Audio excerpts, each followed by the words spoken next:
Translation.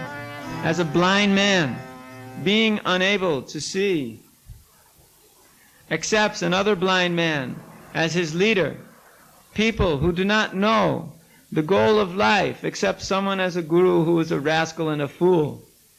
But we are interested in self-realization. Therefore we accept you, the Supreme Personality of Godhead, as our spiritual master. For you are able to see in all directions and are omniscient like the sun. Purport. The conditioned soul, being wrapped in ignorance, and therefore not knowing the goal of life, accepts a guru who can juggle words and make some display of magic that is wonderful to a fool. Sometimes a foolish person accepts someone as guru because he can manufacture a small quantity of gold by mystic yogic power. Because such a disciple has a poor fund of knowledge, he cannot judge whether the manufacture of gold is the criterion for a guru. Why should one not accept the Supreme Personality of Godhead Krishna, from whom unlimited numbers of gold mines come into being? Aham sarvasa prabhavo, matta sarvam pravartate. All the gold mines are created by the energy of the Supreme Personality of Godhead. Aham sarvasa prabhavo, matta sarvam pravartate. All the gold mines are created by the energy of the Supreme Personality of Godhead. Therefore, why should one accept a magician who can manufacture only a small portion of gold? Such gurus are accepted by those who are blind, not knowing the goal of life. Maharaj Satyavrata, however, knew the goal of life. He knew the Supreme Personality of Godhead, and therefore he accepted the Lord as his guru. Either the Supreme Lord or his representative can become guru. The Lord says, Mam eva ye prapojante mayam etam tarantite. One can get relief from the clutches of Maya as soon as he surrenders unto me. Therefore it is the Guru's business to instruct his disciple to surrender to the Supreme Personality of Godhead if he wants relief from the material clutches. This is the symptom of the Guru. The same principle was instructed by Sri Chaitanya Mahaprabhu. Yai deko tarikaho Krishna upadesh. In other words, one is advised not to accept a guru who does not follow the path of instruction given by Lord Krishna.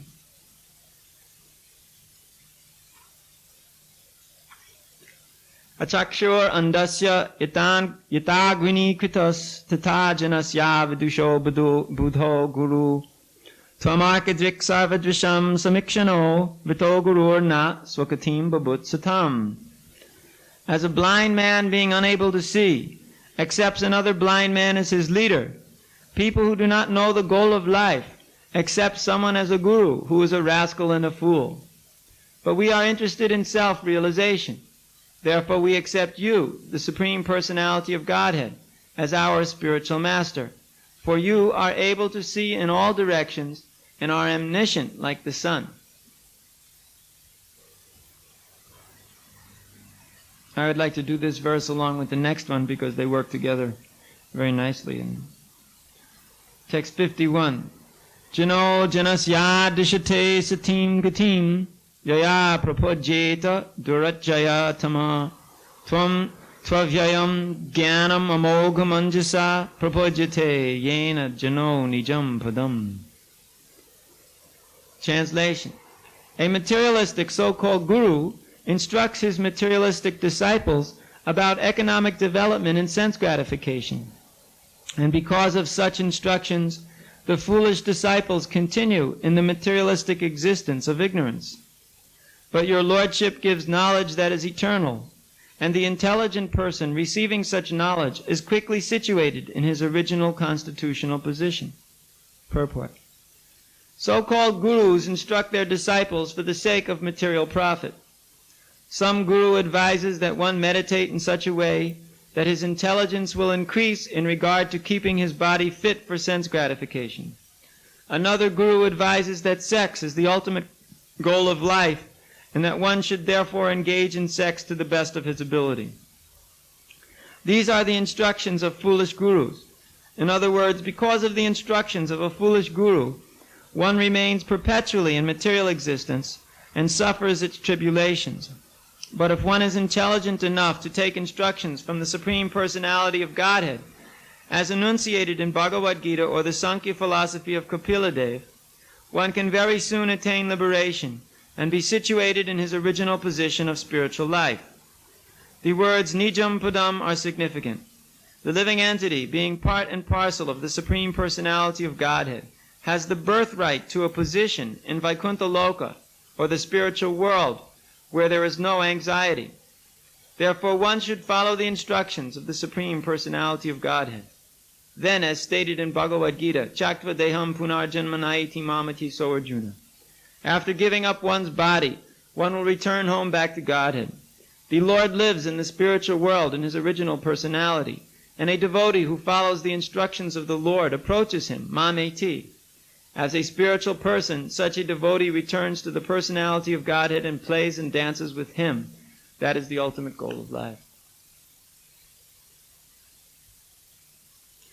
So, we have here different instructions coming from King Satyavrata, wherein he says that one should not accept a materialistic person as spiritual master. And the symptoms of the material personality are described here by Prabhupada, wherein he says, a materialistic so-called guru instructs his materialistic disciples about economic development and sense gratification. In other words, he just tells them about how to make money.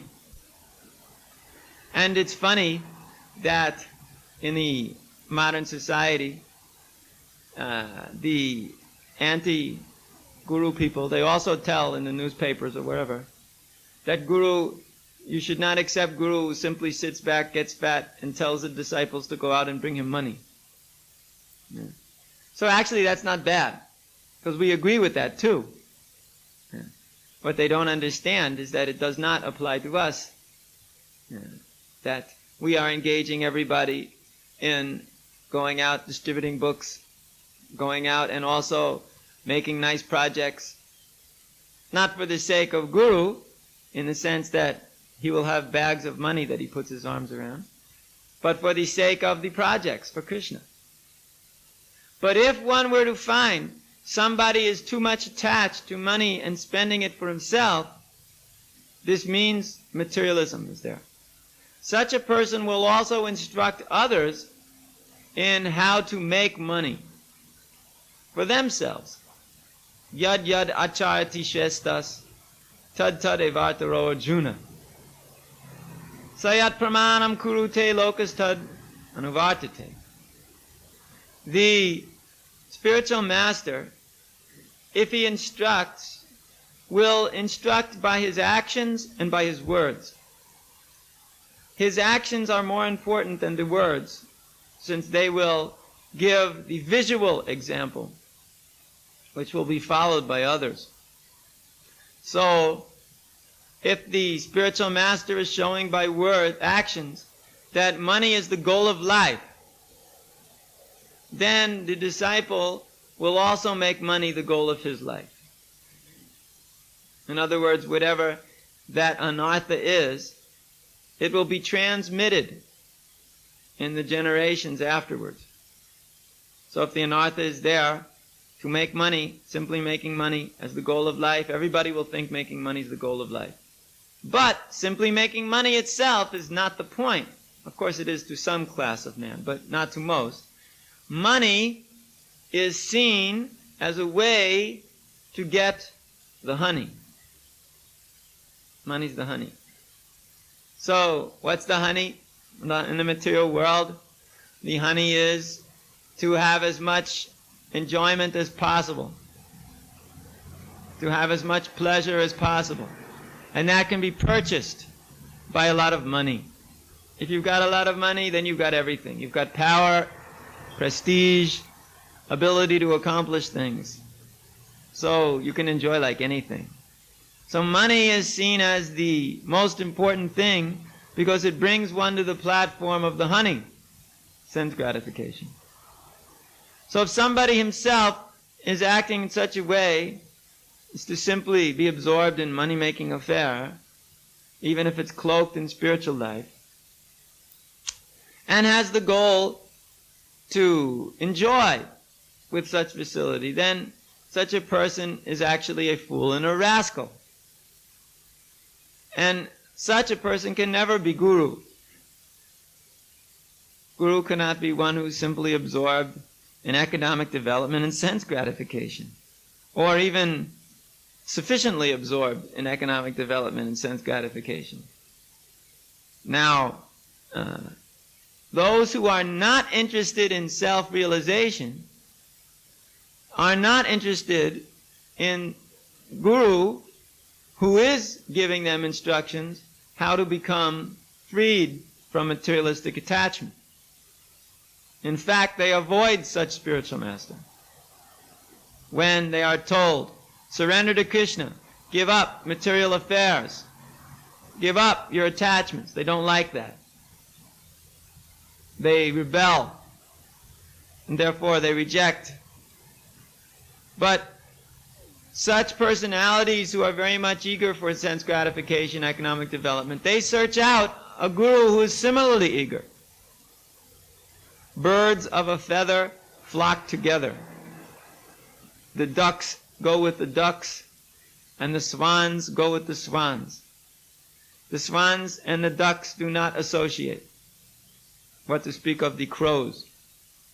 So, there's another saying along this line, a man is known by the company he keeps. If one keeps a certain kind of company, then that means you're a bird of that feather. And you're flocking together with others who also have such a mentality. So there are many of those who are interested simply in giving benefits to their disciples in the material sense. And disciples are extremely eager in the material sense to get those benefits. So we find this is especially true in the modern age. Prabhupada is speaking here in the purport to this verse 51. There are different kinds of gurus. Some guru is advising his disciples to keep the body fit by performing yoga. And when he performs the yoga, then what happens? You get a fit body, very healthy. And then with that healthy, fit body, then you can enjoy life. Another guru is saying, fit or not fit, what really counts is to have sex life as much as possible and to not be repressed. Let everything out. Just, if it feels good, do it. So his philosophy is like that. Another's philosophy is that he's the Supreme. He's an incarnation of the Supreme. He produces some gold from his hair or some ashes in his hand. Or once he picked up a whiskey bottle from one of his so-called disciples' liquor stores in England. So therefore, he convinces everybody that he is Guru. He is the Supreme. He's the incarnation of Krishna. Even worse. So, there are different classes of cheaters. But then again, there are different classes of persons who want to be cheated. And such persons find their place. What is that saying in German? Every pot finds its lid. When you want to be cheated, you'll find someone who's just ready to do it. When you want to be a rascal, you'll find plenty of others to be a rascal with. Therefore, people have so many societies and associations nowadays. Just like our famous bar next door here. There's associations there. The same people go there all the time, and they do the same thing every day. Like regular routine. Regulative principle they have. Following their regulative principle. Beat the balls with the stick, and then drink something, and pound each other on the back, and run around like complete fools, and then drive away late at night. They're a regulated life. They do it every day, the same. There's other associations where political discussions are going on. And they have their gurus too. Those who are the best politicians are their gurus. Those who know how to cheat others the best way, they're their gurus. Yeah. There are scientific associations. There are so-called pseudo-spiritual associations. There are secret associations where they have secret rites and traditions. So there are many forms of associations, but only those associations which come in the parampara, the eternal disciplic succession, coming from one of the bona fide authorities in spiritual life, only those associations have any value. All these other associations may be very good for economic development, sense gratification, but they're not at all helpful in any way for spiritual realization. And we would put most, if not all, of the various organizations in the world in the category of those looking for simply economic development and sense gratification of various forms. Yeah. Now, it is of course a great struggle to keep the Krishna Consciousness Society freed from those influences too, because it's so easy to do that. It's so easy to attract others by simply offering them money and enjoyment, or to get them all involved in money-making affairs, and then they also enjoy the fruits of that. It's very easy to do that. It doesn't take much effort.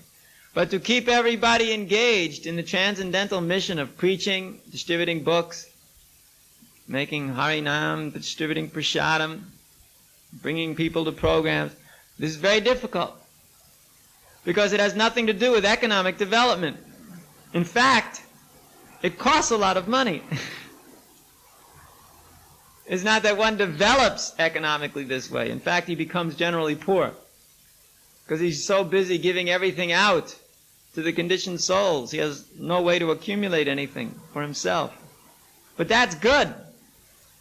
Sometimes devotees have criticized, especially here in Germany in the past, that we are keeping everything too austere. Actually, we should economically develop and make many houses where many grihastas can live and make many children and enjoy life. So we are not against this principle. But there must be the renunciation, the austerity, the proper direction for those who are actually interested in making the best use of this human form of life, go back home, back to Godhead. After all, one of the principles, prayasascha, achahara prayasascha prajapo nirmagraha janasangascha lolyam cha sadbir bhakti vinashyati. These things, 6 things, destroy the purity of spiritual life. Achahara, too much eating or too much collecting. When one does too much of this, just making money for the sake of making money, or just collecting all the time without any interest in spiritual affair behind it. In other words, if one is just accumulating money, that's not good. Prabhupada gave the instruction to us, which is that a brahmana may get $1 million one day, but by the next day it's all spent. Interesting. In other words, no matter how much money comes in, it should go out again. Prabhupada once even gave me the personal instruction. He said, empty out all my bank accounts. I will give you signature. This was very radical. Empty out all the bank accounts and just print books and fill up all the temples with books so there's no place for the devotees to stay. And if they want to sleep at night, they have to distribute all the books so there's a place on the floor. Yeah. And he was very serious. He wanted like that. That every penny we have shall be used either for book production or temple construction. And in this way, money will never be a source of misery. Otherwise, money becomes a source of suffering. One has to worry what to do with it. One has to struggle with it. One has to worry about losing it. One has to worry about being cheated, etc., etc., etc. Money becomes a problem to those who are not very Krishna conscious. And to the Krishna conscious man, he has no problem engaging the whole universe's opulences in Krishna's service. After all, there are unlimited temples that could be built. And Prabhupada wanted to engage everybody's money in the Mayapur project. And that certainly will use up whatever anybody can collect. Times 5,000. So, this principle is very nice. Now, there are some, though, who, when they are engaged in collection business, they don't think about the goal of producing and distributing transcendental literatures, or making nice temples for the satisfaction of the Lord, or maintaining those that are already there. Their idea is to make a project so that they will enjoy. This is in a materialistic society. Their idea is to somehow or another collect a lot and enjoy those facilities. Therefore, even though they may be proclaiming themselves spiritual, they allow various forms of sense gratification as legal. It's like how the way in which coffee was introduced into the Catholic Church was very interesting.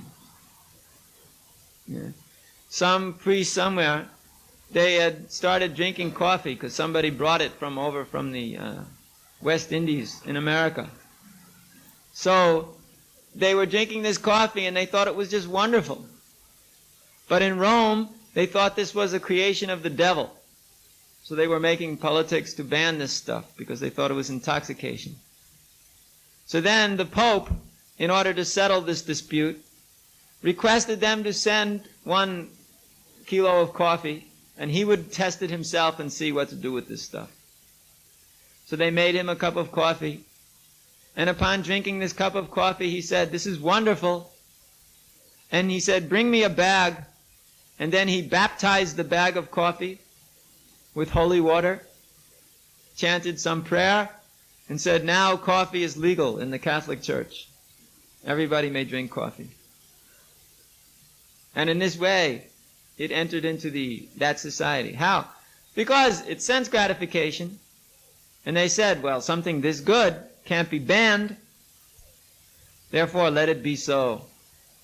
And this principle is followed again and again and again in all ways. And therefore, they are struggling just to keep their principle in spiritual life. Because everybody knows, well, if it's good, you should do it. It should be allowed. God gave it to us for enjoyment. It should be allowed. After all, it's a gift from God. We cannot reject anything from God. If He has given us this gift of sense gratification, well, we should accept it and enjoy it. We shouldn't be envious of that which He gave us. Fanatical. In this way, all the rules have been changed to accommodate people's desires. But then what's left? If you can do whatever you like, whenever you like, then you've got nothing but straight material society and nothing else. But you do have something. You have the illusion that you're religious. And thus you may feel good in heart, not guilty. When one is slaughtering the animals, just like in some religions, they slaughter the animals, killing them in a most horrifying way, and then the meat is supposed to be considered to be religiously sanctified because the animal was killed in some horrible way. They slit the throat of the cow and let the blood just run out. And that's the way the cow dies, because somewhere in the Bible it says there should be no blood in the meat. But that means you shouldn't eat meat, because it's not possible to have no blood in the meat. But they say, okay, we'll slit the throat of the animal and let the blood all flow out. And that way it'll be kosher. Incredible. So, we find there are unlimited numbers of mental speculations in the guise of religion. That's why Prabhupada, he said, if I cut your throat, you may say freedom of religion. But if I cut your throat and call it my religion, is this religion? Should the state allow this to go on? But of course, if you cut the throat of the cow, then it's all right. That's religious. Just like Mahatma Gandhi's finish, the reason he was killed was because he wanted the Muslim tradition of cow killing to be allowed in India. Because he said in the Muslims, this is their religion. So you cannot ban it because it's their religion. Because they're just like animals. You have to train them. You have to train your dog not to pass stool in the middle of the room. And it's sometimes a little hard.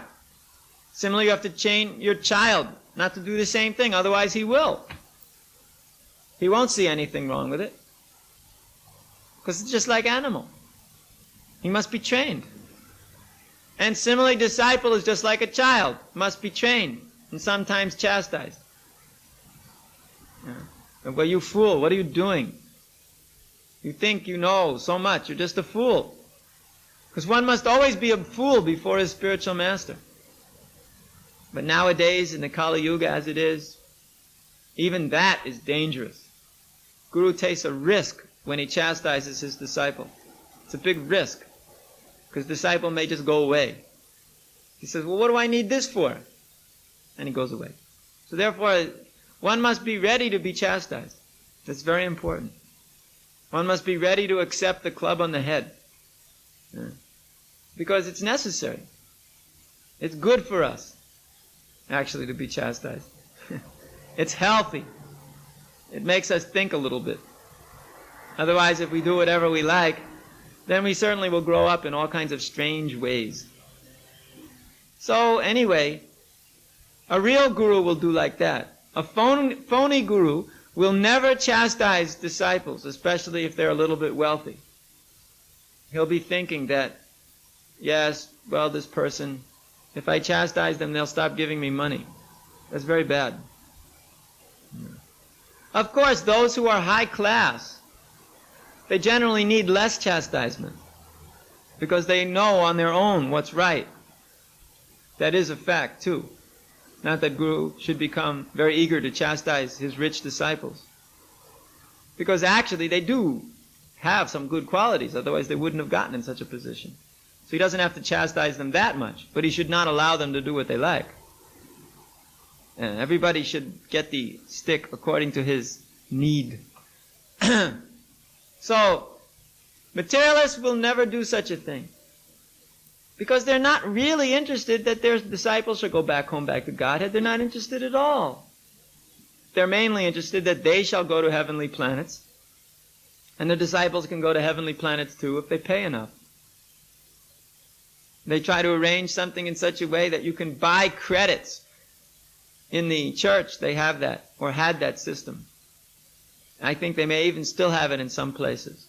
Formerly, you could buy credits to go to heaven. They had a whole payment schedule on the wall of the church. If you gave so much money, you could go to heaven in this time. If you gave so much money, you go to heaven in that time. You could stay to heaven for those many days. And there was a whole complicated system of paying money to go to heaven. It was if you're this kind of a sinner, then you have to pay that much. And if you're that kind of a sinner, you have to pay this much. Even we have seen personally in one summer camp for religious people very near where we used to live. They would scream over the loudspeakers, "We're all sinners! You're all fallen! You're all going to go to hell and burn unless you give your money for the new motorboat!" Because they needed a new motorboat to send everybody skiing on the lake, water skiing. So they were making a big fundraising campaign about how fallen everyone was and how sinful they were and how they're all going to go to hell unless they gave money for the motorboat. And then people would raise money out of their pockets and go, "I've got $5 for the boat." And then they would scream, "And yes, he's going back to the heaven." Then another would go, "I've got my $10. It becomes business. And everybody agrees to be in this illusion of business. Very, very, very difficult in this Kali Yuga. Therefore, we should know it for certain. We are interested in the austerity of spiritual life. That austerity means we're going to work for the sake of Krishna. And Krishna is going to enjoy all the results of all our activities.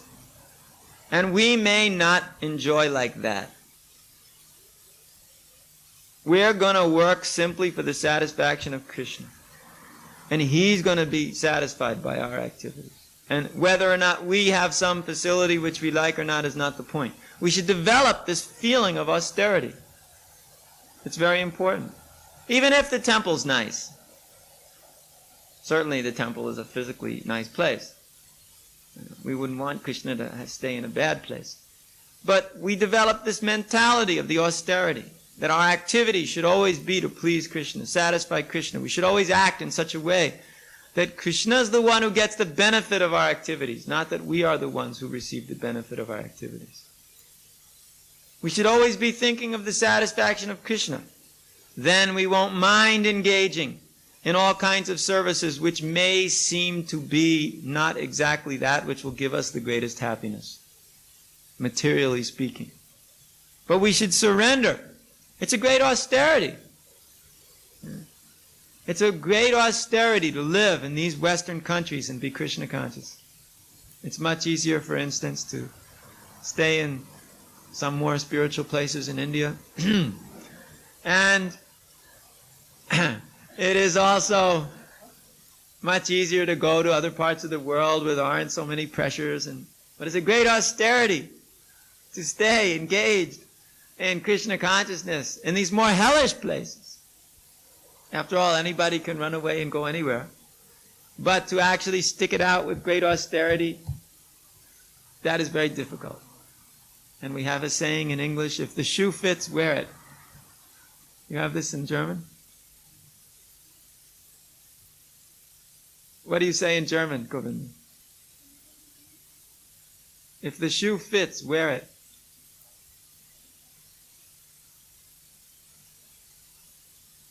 No? It means if what we have just said applies to you, well, take it as a good instruction.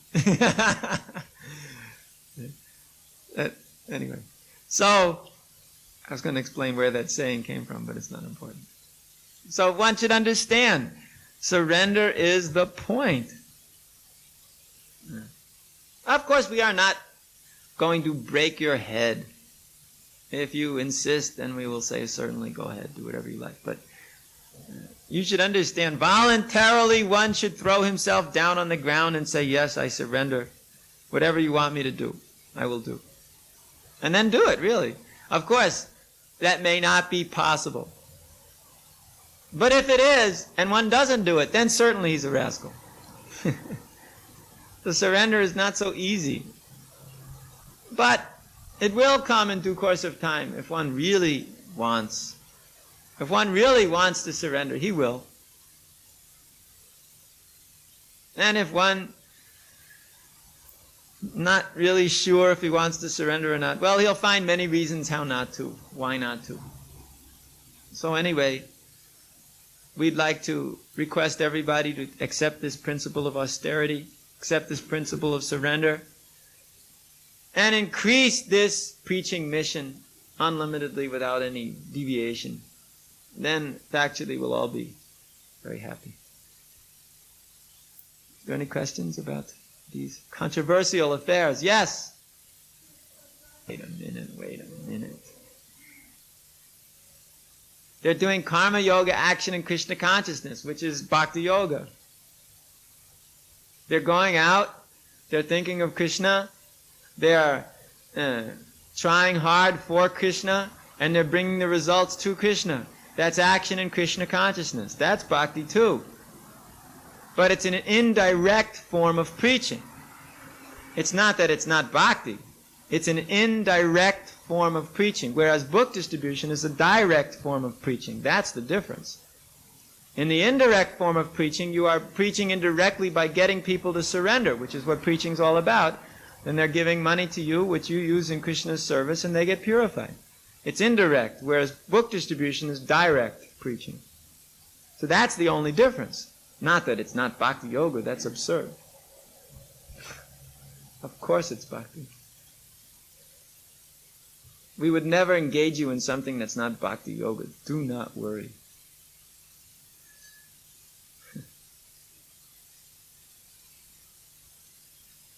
In the beginning, when they couldn't support the temples, Prabhupada used to send the devotees out to get jobs to maintain the temples.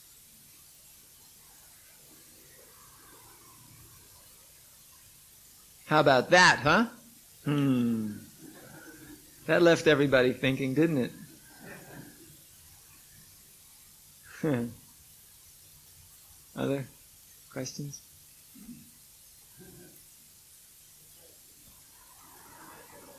No, the spiritual master is the chastiser. So for Prabhupada's disciples, it's very difficult because he's not there to chastise them. But he will chastise them in other ways. Roundabout ways. They will receive the chastisements, don't worry. But then they have to be ready to accept them. Yes. Motivation of the spiritual master? What does that mean?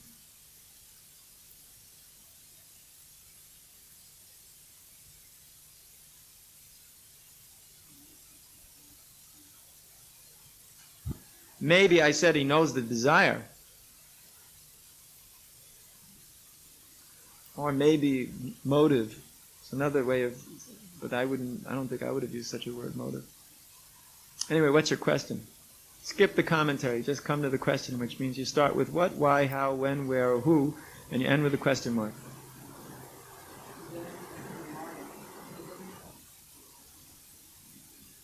Well, where's the when, or the what, or the how, or the why, or the who? But we've already given the instruction. You go preach. You go distribute Krishna consciousness. You distribute books by the millions and billions.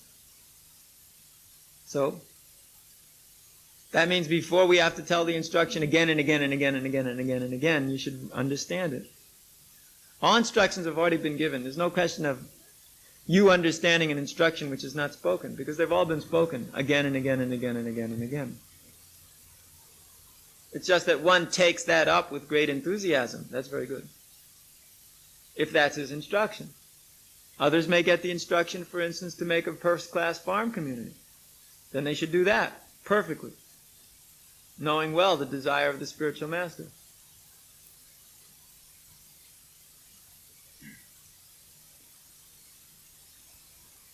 Yes.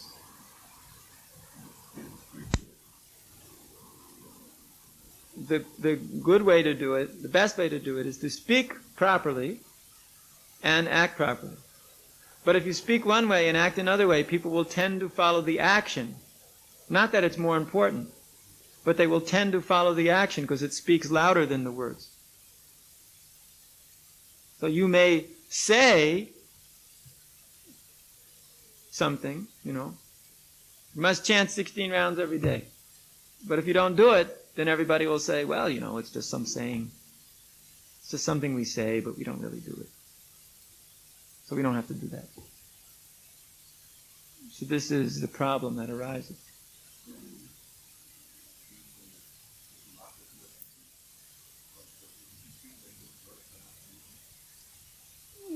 No, but it means that nobody will follow it.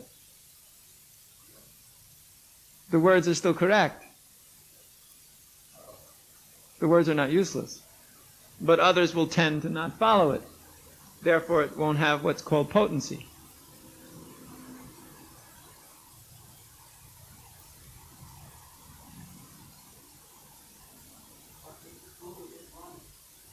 Guru is one. That means everybody's all the same. And there's no difference between anybody. So therefore you can worship anybody you want anytime. How about that definition? The personal explanation. I thought you wanted the Mayavadi explanation. The personal explanation is that Krishna is the Adi Guru. So whatever he says That is spiritual life, spiritual knowledge. So Guru who follows in parampara simply repeats that. So in that sense, everybody who is actually Guru is repeating that which Krishna has given. But that does not mean that they're all the same. The principle is one, but the detail is definitely different. Just like Rupa Goswami says, the details may be different from one Guru to another, according to the practical needs of the disciple. For the disciple, he should accept the instructions of his spiritual master and follow them because they are the best for him to advance in spiritual life. That's what the whole purpose of Guru-disciple relationship is. That's why Rupa Goswami says the details may be different.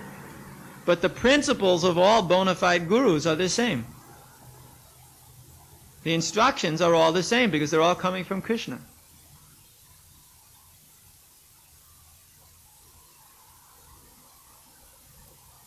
Therefore, when Srila Prabhupada said in his Vyas Puja offering to Srila Bhaktisiddhanta Saraswati Prabhupada, the only time we have it in written instruction, that phrase is not mentioned in Prabhupada's books, is that he said, we are not speaking here about the guru of some sectarian concern. We are speaking about the representative of Krishna. In other words, if one actually represents Krishna, then he is guru. And in that sense, that person is capable and qualified to be guru of all classes of men. So one should not see him in a sectarian way.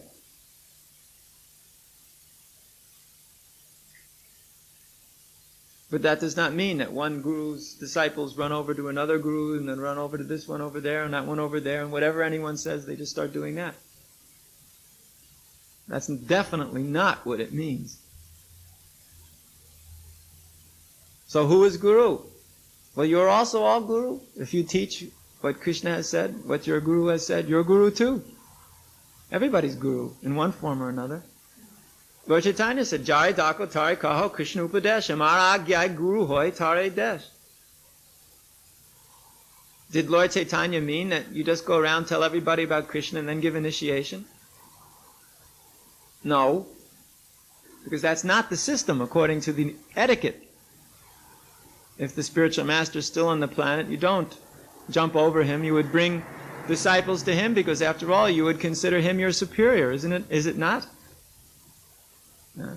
So, what he meant was, whoever you speak about to Krishna, whoever you see, you teach him about Krishna. When you teach him about Krishna, you become guru.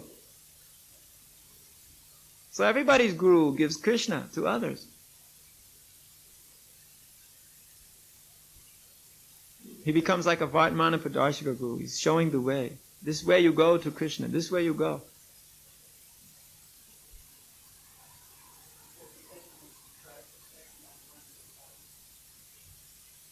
Well, I don't know what Christ is saying. That oneness is there. When you say exactly what has been given, there's a oneness there. There's no difference. But if one says, I'm Krishna, because I'm saying exactly what Krishna is saying, there's no difference. Therefore I'm Krishna. Then he's known as a Mayavadi. If one says to somebody else's disciple, I am Guru, I am just like your Guru, there's no difference, therefore you surrender to me fully and everything's all right. Then this sounds more like Mayavadi philosophy, doesn't it? There's no difference, everything's one. But we have a difference too. There's one, yet there's difference too.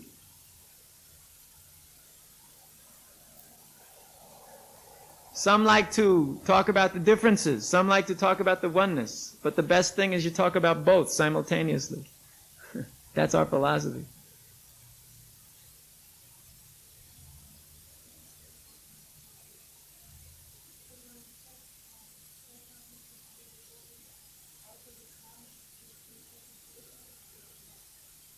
Depends.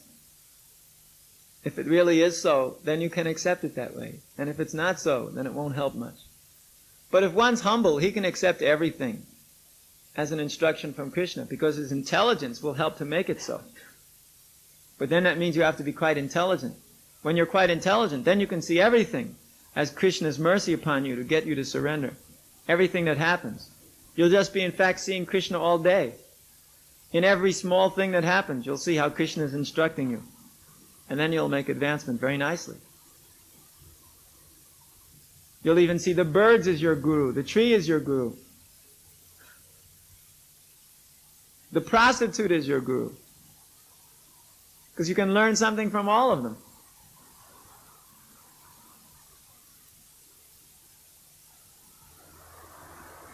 But that does not mean then you forget about your spiritual master. Then you start wandering around and learn from the birds and the bees and the trees and the flower pots.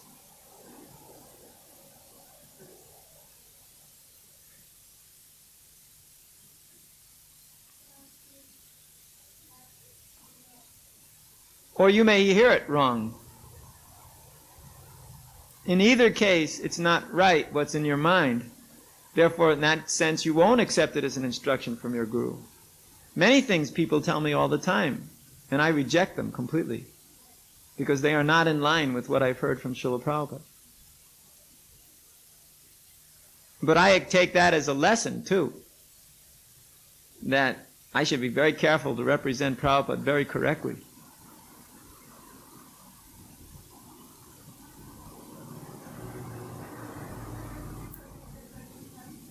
Yes, it's difficult to get that intelligence, to discriminate. That's right. That's what this training program is all about. How to give you intelligence to discriminate. That's what intelligence means, discrimination.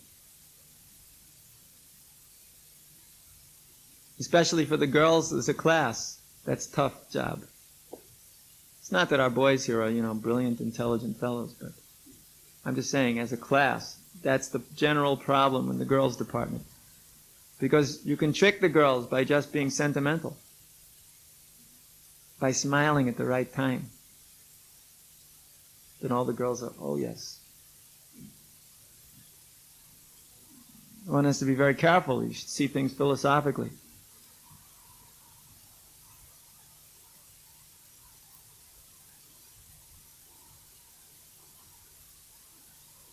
Now you're all angry with me or what?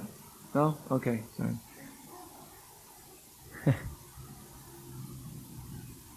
Yes. What?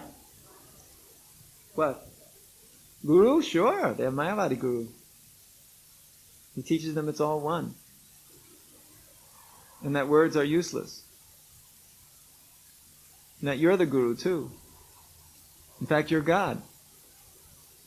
Then one might ask, then why are you here teaching me? If words are useless and everybody's Guru, then what do I need you for? Yeah? That's the problem with the Mayavadi Gurus. They say things strange.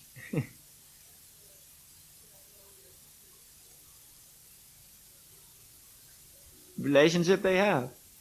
Sentimental relationship. Otherwise they even give up the relationship with Guru, because after all they're God. Who needs Guru if you're God? They just follow somebody because he's more advanced on the path of becoming God, so they want to follow in his footsteps. They have that tradition. Or they just get his Shakti, his blessings. He just gives blessings because he's more advanced. Then we soak up those blessings and then we become great. Then we thank him very much and go on our own way. Whatever path you take, that is your path. Yatamat tatapat. Whatever path that you are taking, that is your path. That means no guru. Ramakrishna. That's his philosophy. No guru. Whatever you do, that's it. That's right. But then he's the guru telling you that nonsense. And if you accept him as guru. And you go to hell. Because what path you take is generally a path down. Choice you have to make, because spiritual master you have to surrender to. But on what criterion will you make choice? Since you don't know anything about spiritual life, therefore first thing you have to do is learn. And since Krishna has put you in a certain place at a certain time, so then one should sit there and learn until they understand something. And then when they understand something, then it'll be obvious. Yeah. So one should not speculate.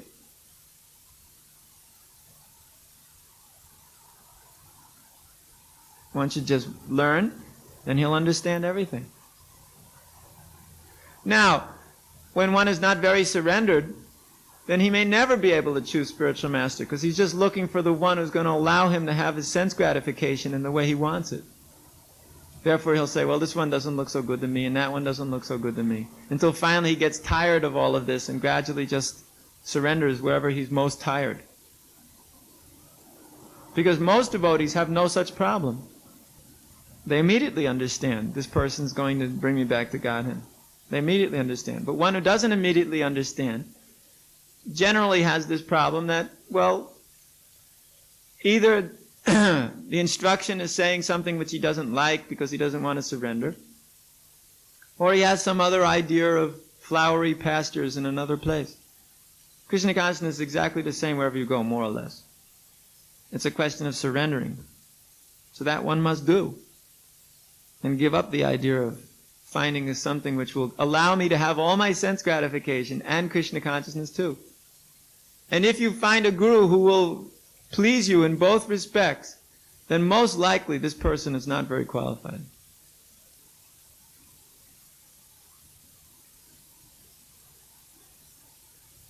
Tough business, this surrender. No one said it was easy.